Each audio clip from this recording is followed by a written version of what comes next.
Everyone knew that the first 4 weeks of this would be a major challenge for the Orioles, and that certainly turned out to be the case.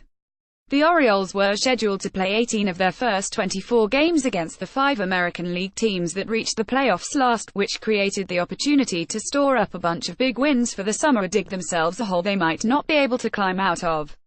They would have settled for somewhere in between those extremes, but they're still digging. They ended the series against the Cleveland Indians, the last of those 5 playoff teams, still searching for some semblance of the offense that used to pile up runs and bail out their struggling starting rotation. Stories, videos and pictures from the Orioles' loss Sunday.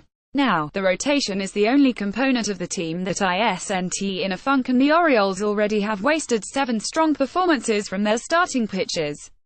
On Monday night, Kevin Gausman pitched one of the most impressive games of his career, but one mistake pitch was all it took to undo that.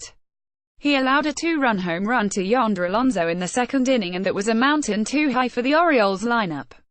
Indians right-hander Carlos Carrasco allowed just 1 run over 7 1/3 innings, and the Orioles lost for the 9th time in 10 games.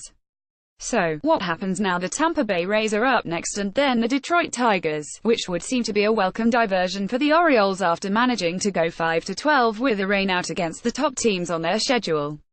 But what makes anyone think the Orioles will suddenly rise up and start winning, regardless of the competition? Remember, in the 6 games against teams that weren't in the playoffs last year, the Orioles were 1-5, so the strength of schedule excuse doesn't really wash, and according to first baseman Chris Davis, it shouldn't. If we consider ourselves a playoff team, then we've got to compete with those teams, whether it's early in, late in, whenever, Davis said. We've got to find a way to push a runner across. I hate to try to take anything positive away from a loss, but we're in these games all the way to the end. We've just got to find a way to scratch out a few more runs. That's something of an understatement, of course. The Orioles have scored 3 runs or fewer in 16 of their 23 games. They can attribute part of that to a decimated lineup that is waiting for the returns of 3 key hitters, but the offense was sputtering before Jonathan Scoop went out with an oblique strain and long before Trey Mancini banged up his knee Friday night.